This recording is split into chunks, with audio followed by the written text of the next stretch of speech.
thankful for the invite. Anytime I can come and speak about Family Promise, it is an absolute honor. But what I wanted to just share is like being asked to share my personal story and to speak for an hour about it is like just terrifying. So I just want to share that I speak about Family Promise all the time. Lots of groups. I've done it a couple times a week. I get asked to speak somewhere, and I'm very comfortable in that role of speaking. It's just that I knew with this invitation to come here today that I could not just tell you about Family Promise. That's not why you invited me. You invited me because you wanted me to really lean in and share my story. And so I am here today to do that. So here's our map. This is where we're going to go today. We're going to start with really spending time talking about my story. I'm going to share it in all honesty. I'm going to talk about where that led me, how it got me to Florida, and then kind of the evolution of Family Promise, and tell you more about the families that we serve so that you better understand our ministry and ultimately would know how you might want to be more involved. As I alluded to, first and foremost, I am an introvert. So being an extrovert is something that people say, oh no, she loves to speak and go out. I am socially very awkward, and so I laugh, I tell jokes that I think are funny, and I kind of put myself out there a lot, but it's usually because I have this, like, if you see the duck on the water and you under the web feet are going like this under, that's usually me. I am like that in social situations. But what I've really learned is just how to manage those roles. I can come to you as the executive director of Family Promise. I can come to you as a social worker. I actually have over 20 years of working with vulnerable children and families, so I'm an expert in that area, and I'm happy to speak in that regard. I've spoken to groups as a mom of 3 kids, but I've only come as me twice, probably, in my life. In my role as the executive director of Family Promise, I spoke once at a women's conference in 2019. And then today. So, this is a picture at the Dr. Phillips Center. And it is a room full of about 600 people. I was chosen to be one of the 10 speakers. I was given a microphone and 2.5 minutes, told to get on the stage and pitch Family Promise of Brevard. If I went over 2.5 minutes, a buzzer would buzz and my microphone would get cut off, so I couldn't keep speaking. So that was it. I had a walk-up song even. It was amazing. It was like a whole production. And I just truly want to tell you, and this is my confession, I am Catholic, so it feels very comfortable to say a confession to you. But today, in doing this kind of sharing, is more terrifying than the 600 people in a room like that. So I just want to put that in perspective for you. So my earliest childhood memory is my father sitting us down on a couch, just my 2 brothers and mine. I have an older brother, a younger brother. And he told us he was leaving. I don't really remember the words that were used. I was young. I was really young. I just remember seeing my mom in the doorway. I just remember this so clearly. In the doorway, just crying. And I was so afraid. I was really afraid. I was like 3 or 4. I was really young. And the picture, I don't have a lot of pictures of my childhood, so it was really interesting when I was preparing for today. I found this picture. And I took pause because that's the couch. That's my dad on the couch. But this is a picture that must have been taken, I don't know, days or months before that. And I look at my face. I was so happy. That's my mom and me. I don't remember happiness as a child. Like, that kind of stopped me. I don't remember that feeling of happiness. It's really as if my life started with being afraid. And that's what I remember. I just remember fear and being afraid. And really all the memories that followed from that day on are just really marked with uncertainty, food insecurity, housing instability, just a sense of trying to survive. I don't remember my mom telling us any of that. I just felt it. I just knew we were in a survival place. My father stopped picking us up on the weekends, and I don't know why he did. I just remember sitting on a curb waiting for him to come, and I just remember him not coming. And after a while, I stopped sitting on the curb, and he stopped calling, or I stopped taking his calls. I'm not really sure what it was. I just know that we weren't involved, and he didn't send money, and we struggled. It was like a struggle, and it was a lot of struggle. And then one day when I was in elementary school, I remember a tall man walking in to our doorway, and he brought bags of groceries.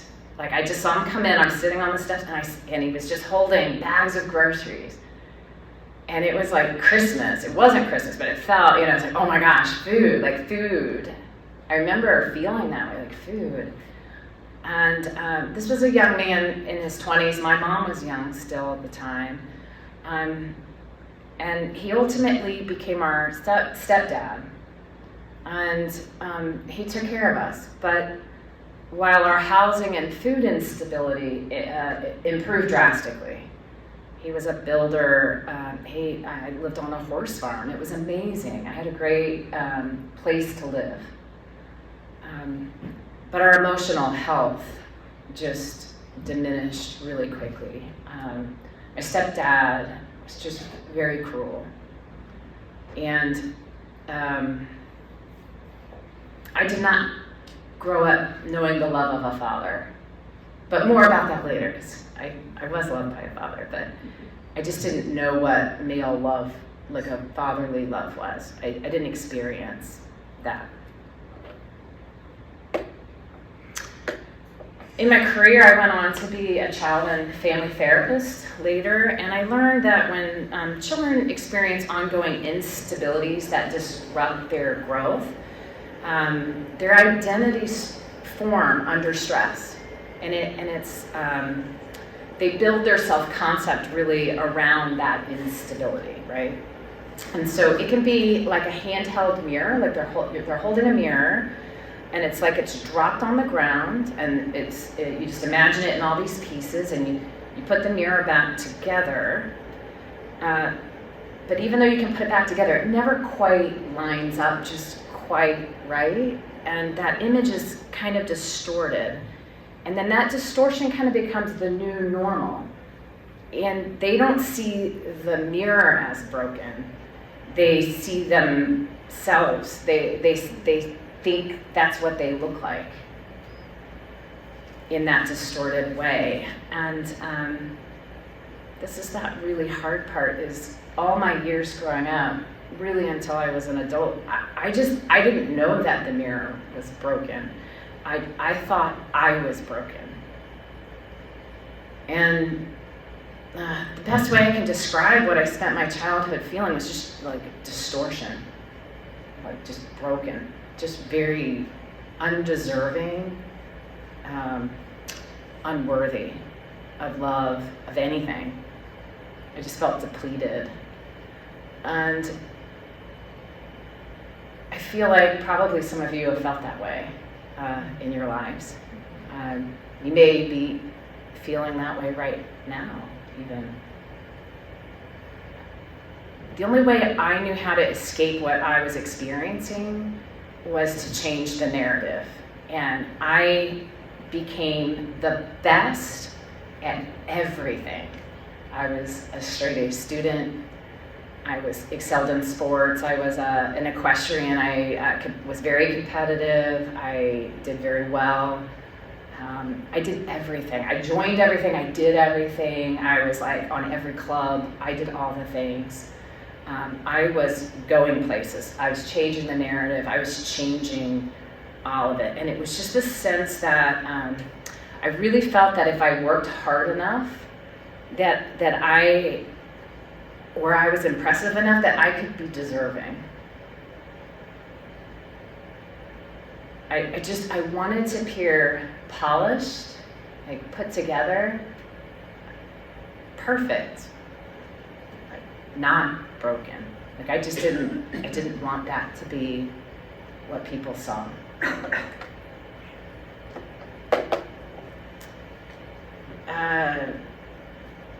I left home when I was 18. I got accepted into a lot of schools, but I had to put myself through school. So I chose University of Maryland. I was in the pre-med program, shocker. So, like I had to be in the pre-med program. I had to do the most lofty healing kind of program, right? I taught riding lessons. I coached riding, and I taught riding lessons. Those are some of me, and then of me coaching some students. There's my like 80s, 90s hair a little bit that I had there. One of the horses that I was asked to ride, sometimes students would ask me to ride horses because they were difficult. Some horses bugged, some horses just didn't, they weren't listening. And this one horse, she just bucked constantly, and this child just kept getting bucked off. And so I said I could help. My horse always tried to buck me off too growing up. Are there equestrians in the room? I feel like there are, right? Yes. So it's like I had a horse that always tried to bite me or buck me off. And so I had stickiness. I could stay on. So the parents asked if I could help. I went out to their farm on a Sunday evening. It was a beautiful Sunday evening in the fall. I was trying this old cowboy kind of trick to work through the bucking. As soon as the horse would buck, I would stop her, I would back her up, and then I would go again. And we had done that a few times. And then it got to a place where she had had enough of me doing that. And she was just very, just done. And the last time I backed her, she reared up. She reared so high that as she went up, she and I went up to a place, we kind of hit a tipping point where we fell backwards together, like connected. And I was underneath of her. And that really was the day that changed my life. I laid on the ground in shock. I knew my body was as broken as I felt on the inside, like for all my life. My body was just as broken. I couldn't move. My back was just on fire.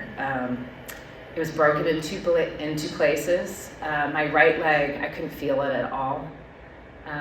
They made a decision to fly me to shock trauma at University of Maryland, Baltimore County. And as I laid in that field waiting for the helicopter to take me there, I stared up at the sky, and it was so peaceful. I can still see it and feel it. And it was just such a sharp contrast to everything that I had been feeling.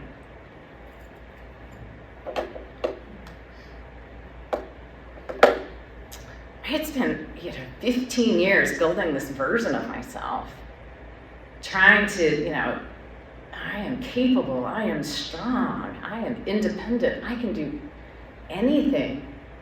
Like, if I'm not that person, I'm physically broken now. Like, if I'm not that person, like, who am I now?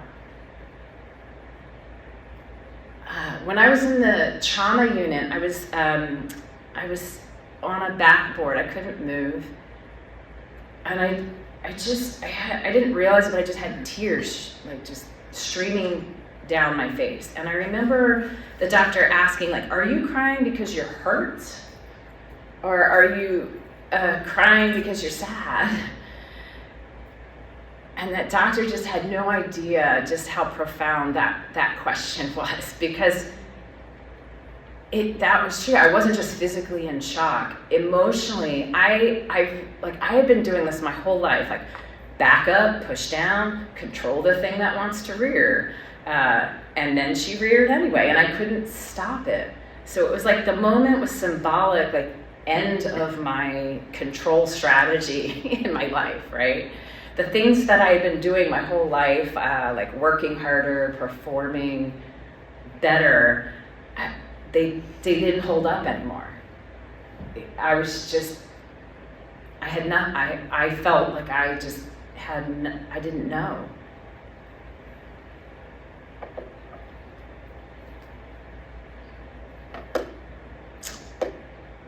And that is the point in my life that I was on my own.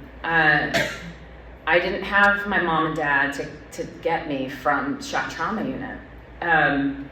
But I had two families that stepped forward for me on more 80s, 90s hair for me. I had some great hair in the 80s, 90s. One is my grandparents, that's on the left, where I'm standing with them. That's my grandma and granddad. And they had, through my life and all the emptiness, really tried to fill those spaces for me. They were really guiding beacons and my moral compass. They were the ones that I went to for support and consistency. And the other family are the Sweeneys. They were a strong Southern Baptist family. They were my childhood neighbors who always invited us over to their home, to their table, and to church. At the time in that hospital, when they were discharging me, at that moment I couldn't walk, I couldn't drive, I couldn't work, I couldn't go to school, I had no money, I had no revenue coming in, and my mom and dad were not able to give me money. For months I went through physical therapy, pain management, doctor's appointments. I graduated first from a wheelchair to a walker, to crutches, to a cane, and then eventually walking on my own again. And during that time, my grandparents and the Sweeneys made sure that my basic needs were met. And I didn't have to worry about where I was going to sleep or how I was going to eat. And they just welcomed me unconditionally. And they gave me the time and space to heal, not just physically, but emotionally as well. What they also did was they empowered me to make the decisions about what was going to happen next for myself. And they really showed their faith through their actions, because at that time, I didn't know God, and I didn't know Jesus.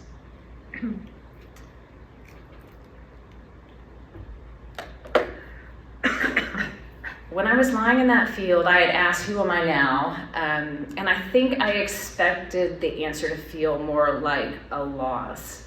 But that's not what happened through that healing.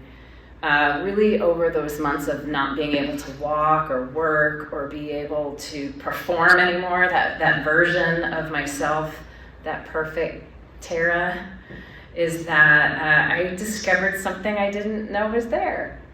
And that was me. It was me, not the performer, not the athlete, not the high achiever, not the girl that worked hard enough to deserve her place, just me. And that was good enough. The person God made before I started building all those other things, I thought people needed to see. And I was okay. Actually, I was more than okay. It wasn't the end of the world that I thought it was, as everything kind of started to crumble and deconstruct. I was just invited into another place that I'd not experienced before. Not for what I could do, but just for who I was.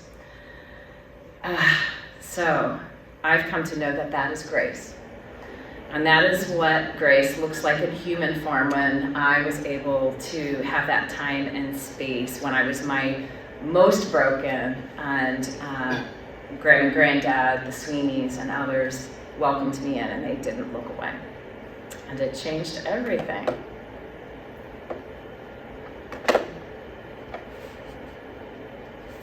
And I learned I had a lot of strengths. I learned once all of that armor, all of that nonsense was kind of stripped away, I found out that I'm abundantly blessed with strength and vision and leadership. And I didn't know it. I just didn't know it until all of that, everything was stripped away. That's when I came to know who my true self was. I want to give you 30 seconds. Close your eyes or look down.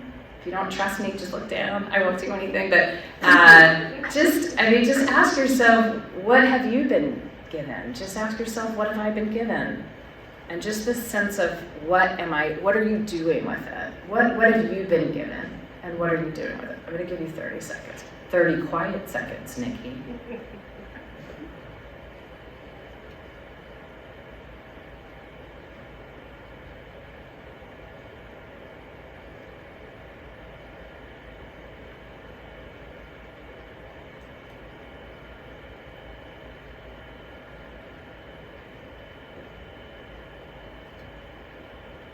Okay, so I want you to hold on to whatever came up for you, and we'll get back to it.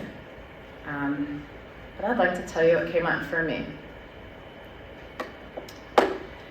So, oh God, why Florida? I have to fast forward a lot of years because I would be more than an hour if I was telling you my whole life story. But my husband, that handsome devil in the middle, in 2009 was a police officer in Mount Pleasant, South Carolina. He graduated from the University of South Carolina. I met him there when I was going through my Master's of Social Work. And he said, I've done something, this is 2009, he said, I've done this thing, it's probably not going to happen, but I applied for the FBI. And I said, what? Like, what do you mean you applied? What does that mean? And he's like, I don't know. And I go, well, what do you mean you don't know? He's like, well, I think it's a great career path.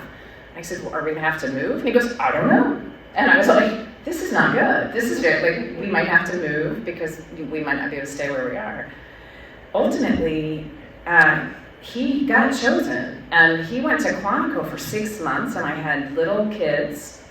Younger than that at the time. This is years later, but he and I got chosen for Brevard County, Florida. And I was like, oh God, why Florida? Like, why are you placing me in Florida? I do not understand this at all. I've been a child and family therapist and supervisor through the Department of Mental Health for about 10 years, and I was really happy. I was happy there. I thought we were happy there. I did not know why Florida was calling. Like, I did not understand that move. And it was so, so hard. We got here and we got settled. And in 2013, I saw a job posting for a startup nonprofit called Promise of Brevard.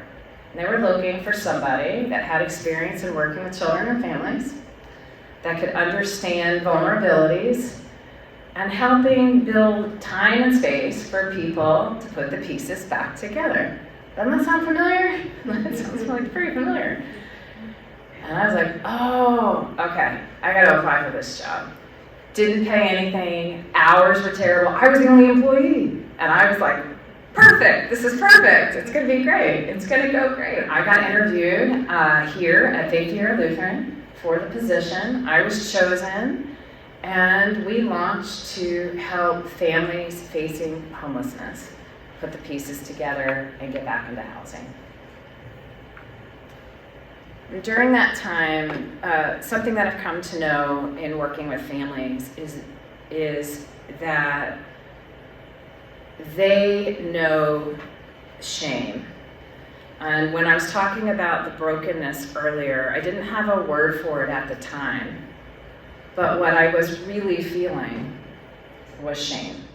Shame over something that I didn't have any control over. I didn't make my dad leave. I didn't make us have poverty. I didn't make us have a cruel stepfather. I was a person that experienced those things, but I took on shame, and I hid it, I felt it, and I tried to overcome it for a lot of years. As soon as I sat down with families, the very first family, and I see it with every family that I sit down with, our families feel shame. And it is so not their fault. There are things that families can do to improve their situation.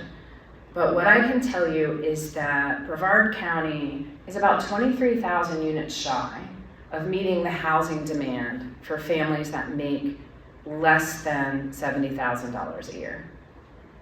So it's a survival of the fittest for those that can get it, and for those that can't get it, they're paying way more than they should or could for housing. They're making impossible decisions about housing that are just heartbreaking.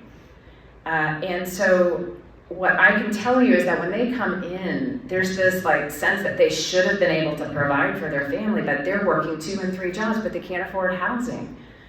And then someone gets sick and they can't afford the medical cost, or the family breaks up and they can't afford to stay together, and it's just hard.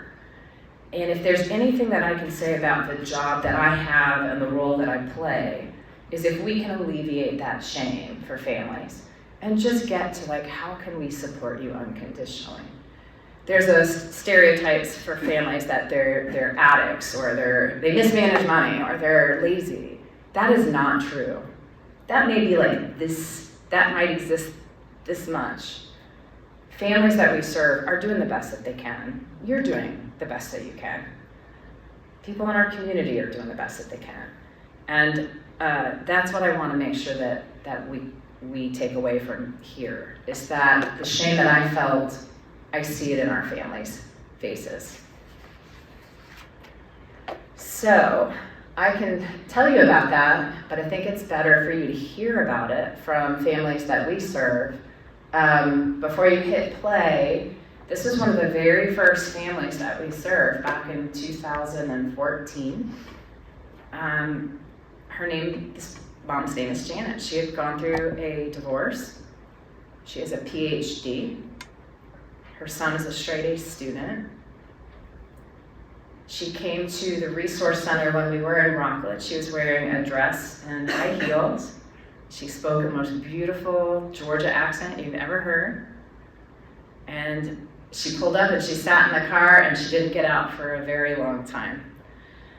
And later she told me, I was wondering, who am I now? Who am I? I'm sitting in this car, I'm about to go into this place to ask for help.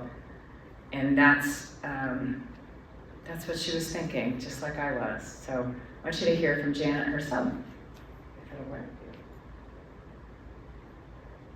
In my eyes, I'm not the typical, when I see homelessness, when I think of it, I never thought I would be homeless. And it can happen to anybody. And I tell a lot of people, I said, one day I was your neighbor. I was the typical, going to work, good job, and seemed like everything, on top of the world. The next day, I was there, the person who needed help. In 2011, I was laid off, at the end of the space shuttle program. A few of us stayed around here, and I stayed, because my son, his dad lives in the area, so I was trying to stay here in the area, instead of moving away. At that time, I no longer had a job here, and no longer had a place to stay. And so we went to Brevard Sharing Center, and they actually told us about Family Promise of Brevard. There was nothing like I had ever heard of before. It actually was a hand up and not a hand out. They provide all the resources to help you get back on your feet but you actually have to do the work to be able to be successful in the program. Right now, we own our own home. Really, God blessed us.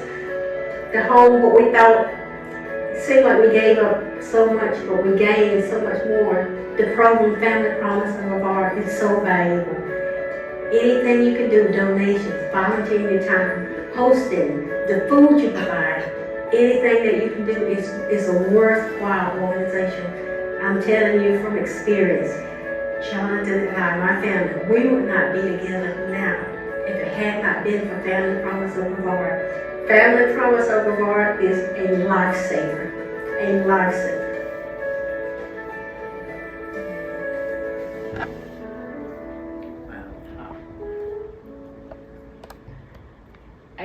I shared Janet's story at City of Cocoa because the house that she bought was in Cocoa, so I wanted to share it. As soon as I got done talking, somebody followed me out, and they said, I used to work with Janet. And she said, I would have helped if I had known. If I knew. I was friends with her. I thought we were, and she said, I would have helped her. I would have done something. And she's like, why didn't I know? And she was just really processing that. And it does go back to that sense of Janet coming to a place of not sharing for a while until it was that place where she needed to. I want you to meet one more family. I think. You might have to advance it. Oh no, there we go. This is Marcus. Marcus and his dad and his mom were living in their car and in a hotel. Marcus Sr. was a cook. There was a hotel that kind of took mercy on them and kind of moved them around in rooms, didn't make them pay, would hide them from the management. And a similar thing happened after I showed his video. Let's hear it first from Marcus, who's much older now, because this was 2015. This is 11 years later.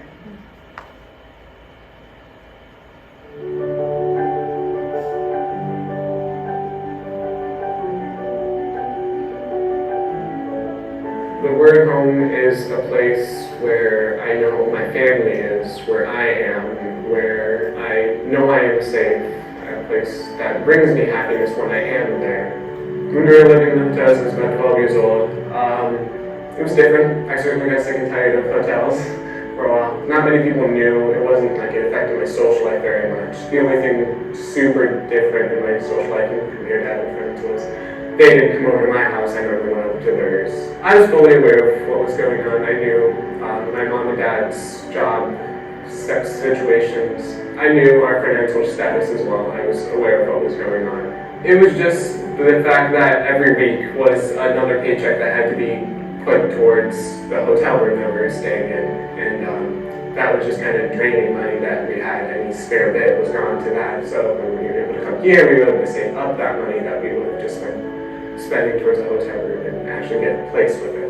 Being at Family Promise was certainly an experience I will not forget, living with people I did not know and moving from week to week. But the people I met, certainly all of the people here were kind-hearted. The day-to-day was waking up to come to the resource center, which is where a bus would pick me up for school. My parents would get ready for their day of whatever it may be that day, whether it was job hunting or something like that. Then I would go to school, do my school activities, and then I would hop on a bus specifically for me and the other kids that lived here, and they would bring us back here, and back here being the resource center. Normally about that time my parents would be back from what they did that day, and then we would go back to whatever church we were staying at the time. And then it was just talking, dinner, games, conversating with people. One of the great things about Family Promise is that my dad was able to stay with us wherever we were, compared to other places where my father wouldn't have been able to. It would have just been me and my mom. When we finally got back into a place of our own, it was nice to have a place called home and know I'm going to be there for the next several months, years, however long. Now I'm 15. I am participating in the Melbourne Orchestra. Still playing violin. I am 2 years away from going to college. The experience through everything that I've been through certainly helped me see things differently. Like, I can look at people and not be so judgmental on them because I don't know what their personal life is. Family Promise is certainly a great opportunity to take part in. When I was there, it seemed to bring the family close together more than any other place I've been to. Family Promise keeps families together.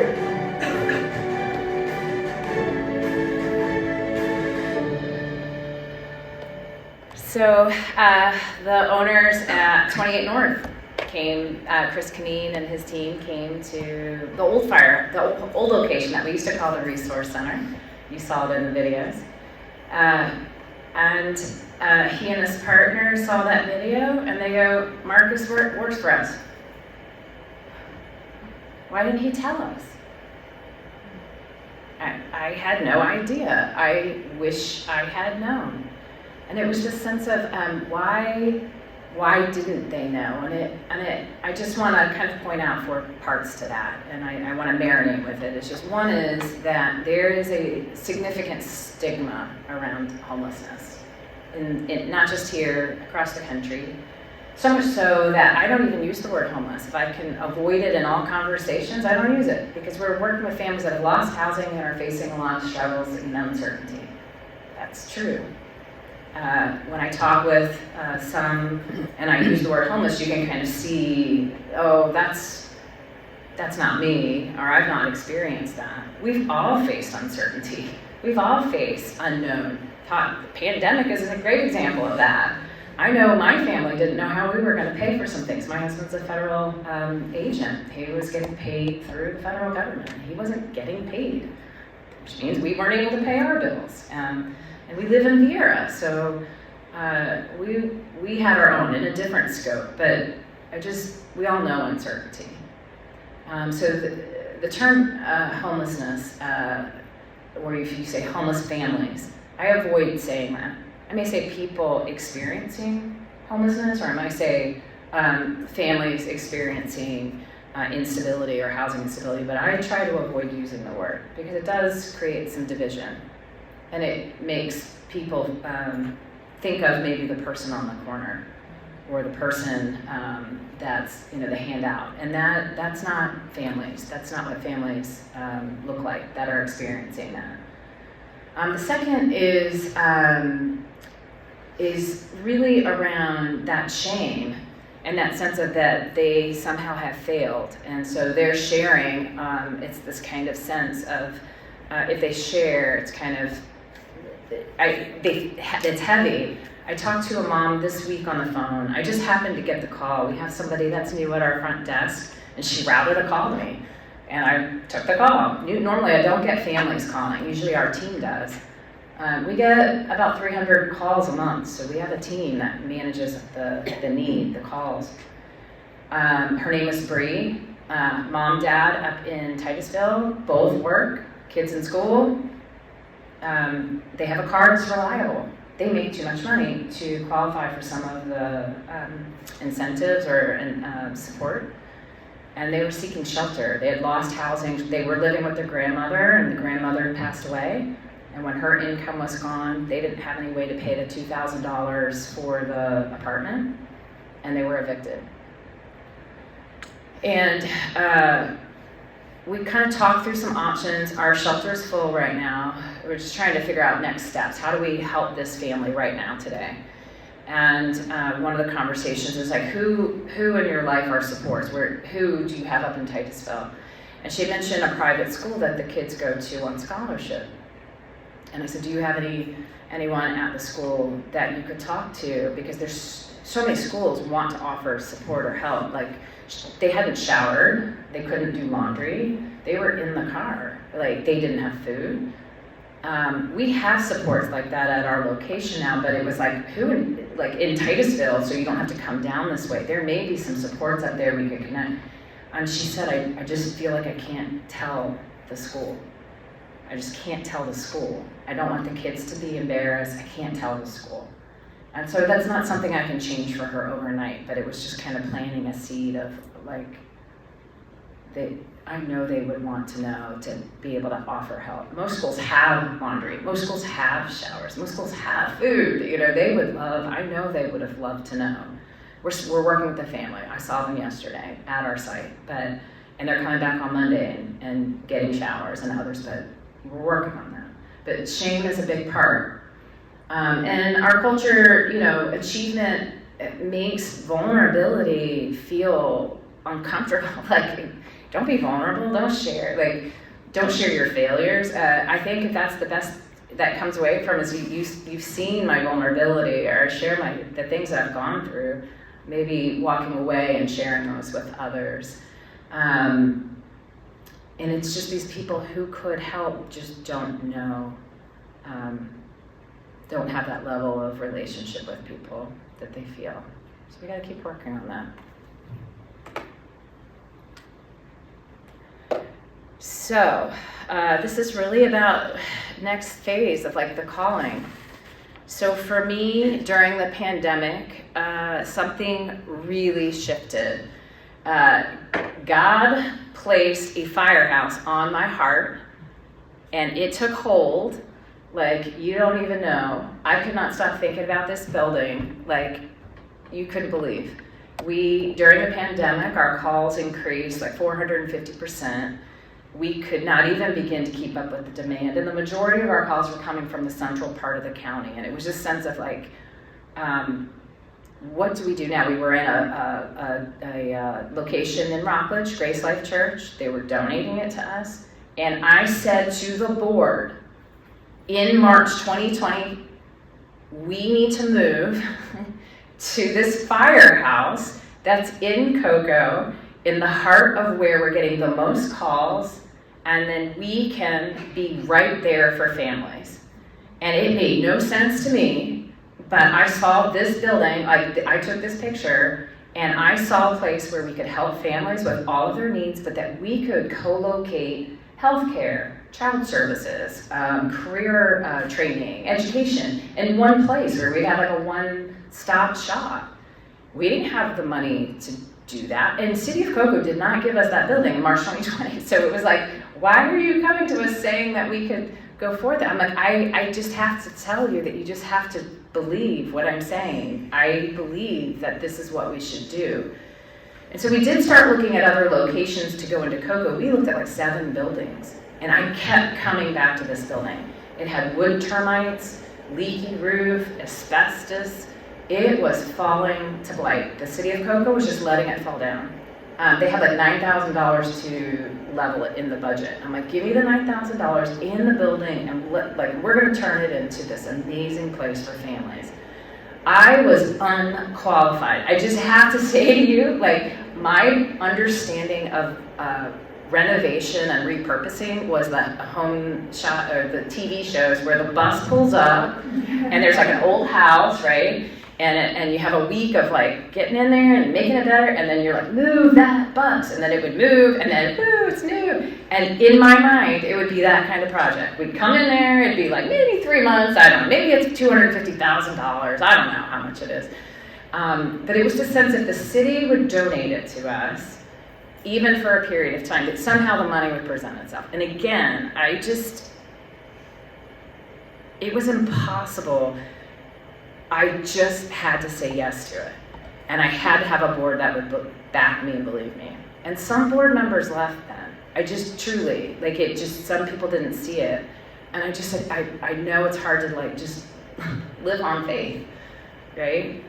Not everybody believed or saw what I saw. And I was it's okay, because I want you to come back when we build it. We're gonna be board people. But I said yes to this space. The city did say yes to donating it. And as soon as they said yes, a grant for $1.465 million came forward to renovate a building that is owned, that's municipally owned for the purpose of emergency shelter. The same right after that, I promise you it did. Mm-hmm. And then right after that, W&J Construction was we will do this project as philanthropically as we can. And all partners were like, A. Duda and Sons, the sod farm, Duda Farm, sod, was like, we've got sod. They came out and they trimmed trees. We had others come in and put dirt in, like, there was nothing. Like, the Veer company came in and donated a playground. Like, it was like a barn raising, just people came in. And that old building transformed into this, I say, magical place. It's like this broken thing restored, a 50-year-old building that was abandoned, and now is where we provide prevention and shelter and stabilization. We have healthcare there. We have career source working out of there. We've got child services all in one place. No judgment, no verdict, no story they have to overcome to walk in the door. There's no shame there. Like, we're there. We're there for you. And I just keep coming back to, when I think about the firehouse, is that it was just written off by everyone. It was just a written off building that it's just going to fall down. A couple nonprofits looked at it and thought about going in, and they were like, nah, I'm not going in. But I'm telling you that the community came in and said, there's something worth restoring here. And it was right. And this is the story of every family who walks through our doors too. Written off potentially by circumstances, by stigma, by their own shame. And we get to be the community that's there, that says there's something worth restoring here. So community really has different definitions. First, it's the group of people living in the same place. But second, and this is really the one that I care about, is that feeling of fellowship with others as a result of sharing common attitudes, interests, and goals. Community is what saved me. If my grandparents, the Sweeneys, if they were not there, my circumstances may have been very different. They saved me. Community gave me space to heal. And what I've come to know at my work at Family Promise is that the presence or absence of community is often the deciding factor in whether a family falls on hard times and slips all the way into homelessness. If community can intervene earlier, we see less and less families falling into homelessness. And so about 2/3 of our work is focused on that. How do we go upstream? How do we do more? How do we build a community around families so they don't get to that place of becoming unhoused?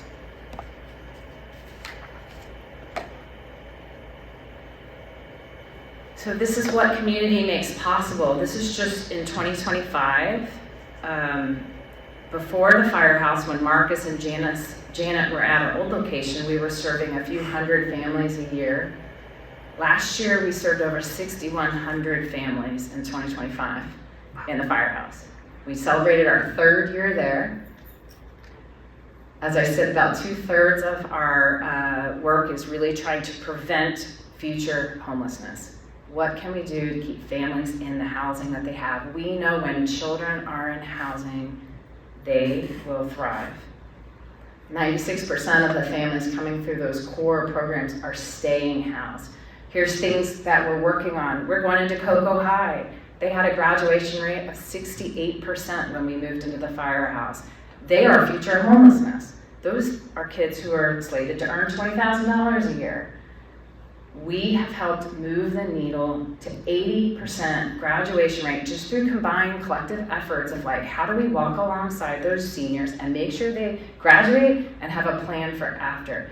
If they graduate and have a plan for after, they're less likely to face homelessness. So community, all of those statistics are because community consistently shows up for us. Some of you here in the room are part of that community because you've hosted, you volunteered, you made meals, you might have made a blanket, you might have donated food, you might have cleaned, you might have done other kind of work, or donated your services and made us better. So there's all ways that our community wraps us. And so this last part is, look at me, I'm at an hour. So is this sense of like, what can we do? And it's this sense of come as you are, but don't stay as you are. And this is how we approach our work with every family. We accept them as they are. We want them to come as they are, but we say, don't stay as you are. We want them to continue to grow and lean in. And it seems like the right way to end. And I know that we closed our eyes earlier in thinking about the gifts that you have, in remembering those gifts and those blessings that you've been given. I want you to ask that you consider leaving a little bit different than you came as well. So really, I kind of 3 ways to respond here. The first way is to change how you see vulnerability. Really only in admitting our needs can we receive grace. My accident was not the end of the world. I thought it would be. It was at the end of the world that I had constructed for myself. And as that crumbled, I was invited to something real. Vulnerability is so powerful. I try to model it for our team. Our team, Family Promise, will actually say, can you tell us when you mess up on something? And I'm like, 100%, I will tell you. So during our stand-up meetings, I will tell them all the things that I failed at. And I just try to lead with that. Like, I don't always get it right, but I always try to be better and grow and be a better leader for you, for the families we serve. I will always commit to making vulnerability normal. It's okay to share what you're afraid of. It's okay to share when you mess up on something. Like, it's okay. It's okay to say when you need to take a break. It's okay when something's not working. The second is just continuing to pledge to be the community that someone needs, whether it's through our kind of organization or just in your lives in general. Be authentic. Remember at the beginning you agreed to come as you are. Don't be afraid to share yourself with others. It's scary. Be that change. Fight poverty, not the poor. The third way, and this is the most personal one, is really honing in on your why. I know we just did this. Nikki, I've been given eyes today, she is our EOS implementer. And one of the things she has us do is like, what is your why? Why do you do this work? Why is it important to you? And I think everybody needs to have that why. There's a lot of whys for me. As a leader, I love leading an organization that ensures families have housing so children can thrive. I believe that Brevard should be a county where every family has a home, a livelihood, and the chance to build a stronger future. I can lead movement on that all the time. Every day I work on that. Today I'm working on it. It's an honor to do that. It's an honor to come. As a social worker, my why is collaboration is key. We have resources in this community that can end family homelessness if we just brought them together. If we just brought them together, we could do better. I love that. As a mom, I do it to model for my children. My children love volunteering at Family Promise, and they hated it at the beginning. They were like, do we have to go out? Do we go to Emerald City? Do we have to help with the water bottles? Do we have to do this or that? And now they're like, this past big brunch, my daughter was like, you need me at the big brunch, right? I'm gonna come help do the organizing of the volunteers. And she listed all the stuff, and I'm like, yes. And then my son was like, I'm helping with parking, right? I'm like, oh my gosh. He's like, love doing it. My husband, not so much, but my husband's a law enforcement. We had him directing traffic. He's like, please. That's like a terrible job. But as a child that experienced instability growing up, my why is that children like Marcus or Janet's son Jonathan, or any children that we come across, don't feel that shame. They haven't done anything wrong with their family, has lost housing. How do I help create a space that's not shameful, that helps lift them up and helps them to continue to grow? So, but specifically ways to get involved with Family Promise of Brevard. I listed 3. Volunteer, host, give. I have a QR code that's up there to learn more. Volunteering can look a lot of ways. There's no one way to volunteer. So when people say, well, what do you need? We're trying to do a better job of getting that out there into the community, and that's going to improve over time. But there may be things that you do that are part of your superpower that you were thinking of, that you've been blessed with, that you're like, I'm really good at IT. And then it's like, oh my gosh, I've been waiting for you. We always need people to help in all kinds of areas, not just one. But for sure, in our shelter program, we need meals. We need people that are helping when a family's moving into housing, helping to move furniture, for example. Sometimes our moving company can't do it, and sometimes we need people that have a truck, those kinds of things.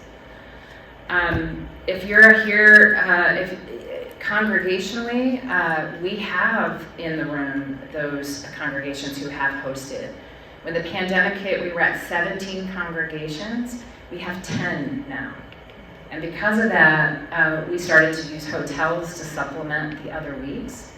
Thankfully, we're out of the hotels, but we're using a site that we call the Static Site. It's a pastoral home on Merritt Island, but it's temporary. And so we continuously are trying to build up. Our magic number is 13. If all host sites hosted 4 times a year, spring, summer, fall, winter, we would have 52 weeks of the year covered, and we could focus on families and not on recruitment. But we are constantly recruiting congregations back into hosting. It's so important, and it's so meaningful. If it's something that another congregation could be part of, or yours, I would love to talk more anytime. And then give. When I started with Family Promise, we were serving a few families, and our budget was $70,000, I think. And now you saw the number of what we're serving, and now our budget is about $1.6 million. Big jump. A lot of work being done out there. We are very, very heavy in programs and the initiatives to end and prevent family homelessness. It is a great return on investment. Giving of time, giving of finances, giving of resources, any of those things help us get there. You can go through the QR code, or I will leave my card here. I meant to lay out on the tables, I just realized. I brought something that has our information on it as well. There's some events coming up that we have as well. We have a golf scramble this afternoon. I know Faith Vieira's been a part of that, and Nikki, you guys were part of the fall. Well, you personally, but that's coming up. And then we have Gifts from the Heart, where we do a dignified Christmas at the end of the year. And I come back to this a lot because this is kind of sums up this whole hour long of sharing me. It's kind of this place of where I felt very broken, laying down my shame and just lifting up my face and knowing that I could be me and come as I am, and that I'm loved unconditionally, and I have abundantly been blessed with strengths that I brought here to you today.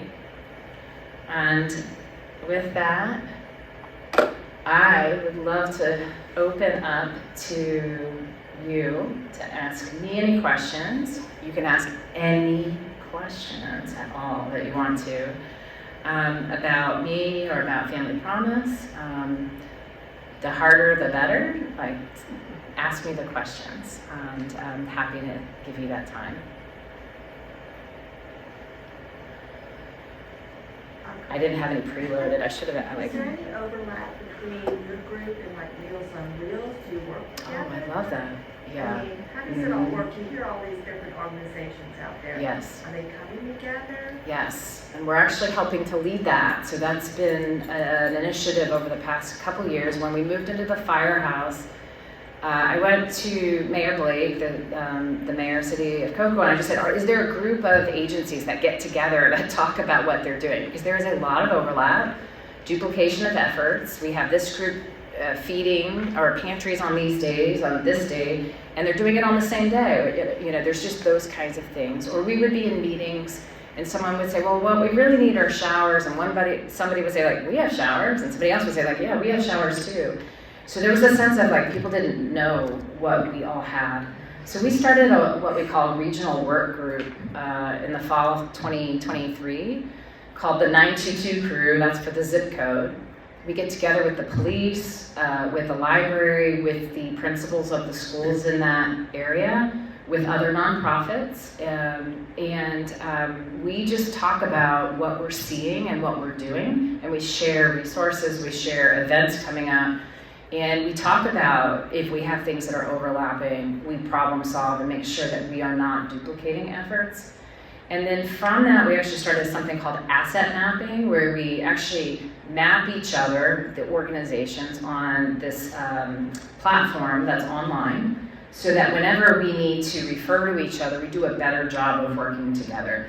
Great example, Meals on Wheels, they're part of that group. I had reached out to Tom to say, we need help with meals for families at the static site or at the hotels. I think it was still in the hotels. And we, for a short time, contract with Meals on Wheels to provide those meals to our families. Our families actually did not prefer those meals so much, and it wasn't that they were bad meals, but it was the kids, what they received, they were like, they weren't eating it. We were finding that we were wasting the food, and we didn't want to do that. So we just had to kind of adjust with them. And ultimately didn't stay doing it, but it was a great stopgap for a while when we didn't have food. So since then, the North area has formed a work group with an asset map. Melbourne has formed a work group with an asset map, and we're looking to create the same in Palm Bay. And the idea is to link all four of those work groups together and create a super map, different than 2-on-1. 2-on-1's a database. It's going to give you a list of like every agency out there. This is a work group to encourage the organizations to work better together, not outward facing for the public to look us up, but for us as agencies to do better and build trust amongst the agencies. Literally, so like if I text the leader or call the leader of another organization, we just agree, like, you're gonna pick up, like, and if I do, you pick up. And that's what we do. Like the family up in Titusville, I was texting up to Trey Gordon up at Hope for North Brevard, and I'm texting him, he's texting me back. You know, he's up in Titusville, but we've bridged those kinds of work group relationships. So, hey, who has housing up there? We have a family that can afford to move into housing. They don't have to come into shelter. They could be housed if they had $1,500 a month rent. So we're working on it together. So it's so key. One of the things about our county is like we're a long banana, and instead of working against it, we need to make it work for us, and that's what we're trying to do. As part of our move into Cocoa was, one, it was the greatest needs area, zip code, but the second was that it's very centrally located to the geography of Titusville and Palm Bay. We're kind of in the middle. Yeah. If a family stays at a church for a week, then the next week they go to another church. That's right. When do they get housing on their own? That's right. The hope and the intent is when they come in that they're moving out within 30 days length of stay. We've had some challenges where that's not been the case, but that is the goal, we are not a long-term shelter. It's meant to be that families might go to 4 or 6 congregations. Each week they're going, and the longer they're in shelter, the longer a family is in shelter, the more traumatic it is, the more impact it has on children. Because as wonderful as it is to come to a congregation and be greeted by you, Sally, with a meal every night, it's a different person maybe. It's a different location. And so the idea is like, we're happy to do it, we're happy to host you, but we really want you in housing. So we're really aggressive about that. The family's doing the work to rehouse themselves, but we're walking alongside them with navigation. These are the houses, we have career source on site so they can work with them on income if they're not making enough. We have child services on site to help get connected to childcare, to get connected to early intervention if needed, and other health services as well. So the idea is that it's a pretty quick 30-day stay, and we have had families come in and out within that period of time, and less than that time, when they really laser focus on housing.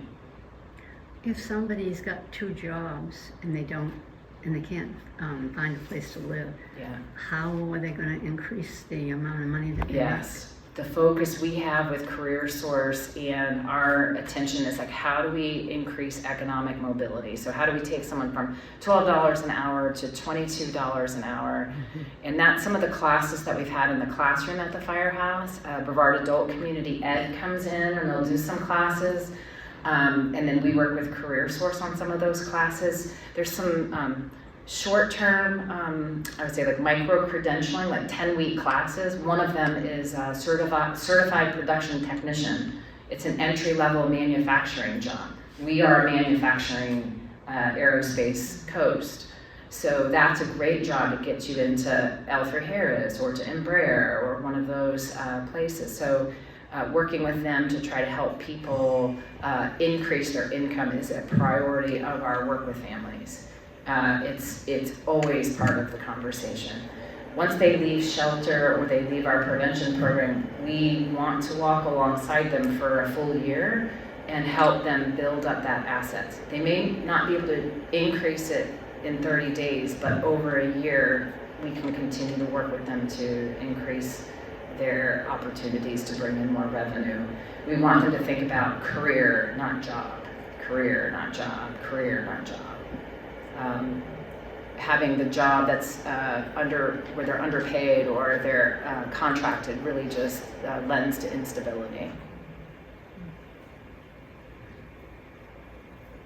Is it only people with families? We serve through our programs families with children, through our service providers that are on the front of the building at the firehouse. Brevard Health Alliance is there, Career Source is there, for example. They see our families, but they can see the community at large there as well. And so they actually pay like rental revenue to us to be on the front, to not only serve our families, but to serve the community.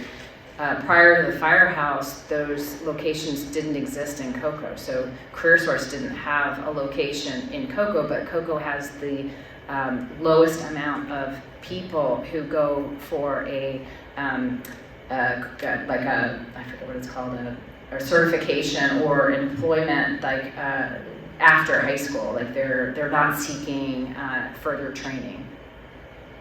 So can somebody go there to get training? Yeah, we have a lot of people. We hope that they do too, because we hope that by going, they're not going to come see us for emergency shelter in the future. Right. So Brevard Adult Community Ed has regular classes in our classroom. Does it cost anything to them? So we don't charge them to come, but they have a fee of like maybe $35 per class or something like that for a semester class. It's very reasonable, but they also have scholarshiping. Most all of them have scholarshiping because they want to make it available. Yeah. And I know it's families. Yeah. But I also understand, because I'm affordable housing developer, so I understand now the highest percentage of unhoused are seniors. Yes. Largest population. Are you getting calls? Are you getting Yes. seniors contacting you now? Are you seeing that happen? Yes, we get a lot of seniors calling us. Seniors who have a fixed income, whose landlords changed the income structure, or they were in a marriage and one of the spouses passes away, and then now they don't have the income. And so there's a lot of talk about it, and through the Brevard Homeless Coalition, there's some shared housing initiatives where we're trying to pair seniors up together. like roommates, to try to offset those costs. And so there are some, because of what you've just said, there is a high number of seniors who are facing homelessness for the first time. And that rental or that unit deficit I talked about, it impacts them too. So, yeah. And the bigger the family, the bigger house you need. So we have houses that are just out of reach. If you have, like we have a mom, dad, and 5 kids in shelter right now. They need a house that can hold a family of 7. So what happens after the 4 weeks of the temporary housing stay, and how are the families, are they followed and helped? Yeah. Like, where do they go? Yeah, we have a voluntary, what we call housing stabilization program that's a year long, and we work on building those key assets to stay housed. So we partner with Future Plan Financial to work on budgeting. We have budgeting, but this is a specific financial planner that's going to focus on teaching them around investing, which our families aren't thinking about at all.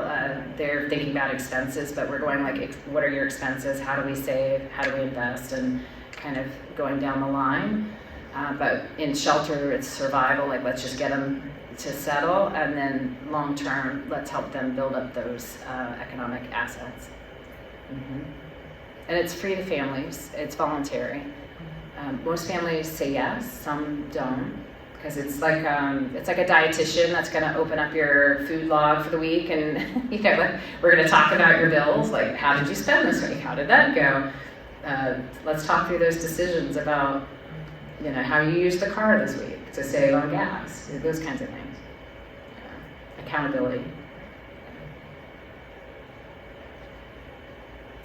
If the family doesn't have a car. Families that are, have children or just families that don't have homes, we put them in a home, but they're trying to get jobs and kids are in school. How does the transportation work? Yeah, so you were asking similarly, I think they don't have a car. So we have what we call the shuttle. We call it the shuttle. We partner with Enterprise with something called Van Pool, where they basically like lease a van out to us, which is more cost effective than us buying the van. And they insure it and they maintain it, and we drive it, and it takes families to and from our host sites. And we've used it for other reasons throughout the day. But that helps because some families come to us without transportation. We sit at the firehouse right on the bus route, so families that need to learn how to navigate our bus route, which is broken, it's not a good system, but we have to teach them how to navigate what we have, right? So we will teach them how to ride the bus. If they have problems with their cars, we've had donors come forward and help with what we call transportation fund. So we've had, somebody needs a new tire, or, they're good except for they need a new tire. So we've been able to kind of step in with transportation needs to help, but we want to meet them where they're at. We don't want to set up a false solution for when they exit. So if we've been helping getting them everywhere for 4 weeks, and then they go out on their own, they won't have learned how to manage that system. So our goal is to ensure that they know how to utilize the resources for transportation.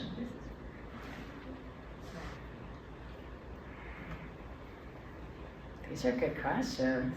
Anything else? So after your dad left. Yeah. See, I was waiting for this one. Yeah. Go. Yeah. Did you basically stay with your grandparents, or? Yeah. The very short answer is my mom's been married about, she's been married multiple times. I realize I'm on YouTube. So we had different stepdads. By the time I had left, I only had one, but my younger brother had more than that. But so I was with my mom, but she, I say that, she moved away, and I stayed at the farm. I think I was 18 at that time. So, but I stayed with my mom and my brothers, who she was married at the time. And then when I broke my back, my mom had at that point moved to South Carolina, and was living in South Carolina. And so I was up in Maryland, she was in South Carolina. My father, I think at the time, had moved to Atlanta.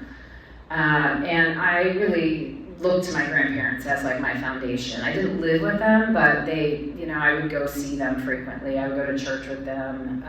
I would spend time with them. They were the rituals of my life. And so they were a constant. And the Sweeneys as well, they were a constant in my life. Like, I remember them helping me move into University of Maryland. Like, they were the ones that moved me into school and helped me get set up. Did you reconnect with your dad? Yes. So yes, all the redemption stories. So so my father is in recovery. He is an alcoholic. He has been sober for like 30 plus years now at this point. He does live in Atlanta. And I do see him maybe once a year. So he and I had some kind of heart-to-heart talks like in my 20s, as things became more clear. And I feel like we have a relationship. I call him by his first name, so I know he loves me and I love him. And he's gone through a lot of things in his life, so. My mom is remarried in Fairfax, Virginia, so she's there now. My brothers live in DC, and I go and see them. So I go up and see my mom and my brothers. My mom is one of 7 kids. She has a lot of brothers and sisters, and then they have kids, so I have a lot of cousins. And so when I go up to the DC area, I see family, so I have that there. I don't have any family in Florida, but all of you good people, you consider you my family, my Florida family.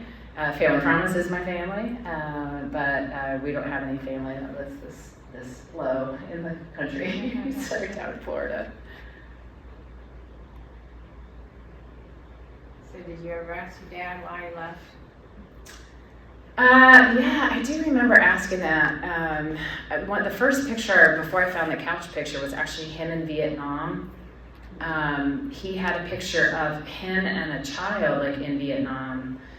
He was a Marine, or he is a Marine. You would say once a Marine, always a Marine. So he came back a different person, I think, is the best I know to say it. And it was just really unfortunate time for him and for us and the timing of everything. And he's had a lot of struggle too. So, yeah. But in talking to him, I mean, he's definitely kind of made amends, I would say, like, with his children. He's gone on to be married multiple times, so I have some other siblings out there. But my core family is my core family, or I consider them my core family. So just all that instability, I just tried to, I recognize it exists, and I just try to stay steady with my core people. Let's say my core people, my brothers, my mom, and my aunts and uncles that still are alive. My in-laws, I have a great in-law, mother-in-law, and my husband. We just celebrated 23 years together, so try to create stability for our children. We've got 3, 21, 18, and 15, and just doing the best we can to provide them with what they need. So, well, it's been an honor to come today, and it wasn't as bad as I thought. It really was. It was pretty good. So, I truly appreciate it. If you are interested in learning more, have more information, happy to give it to you. So, thank you.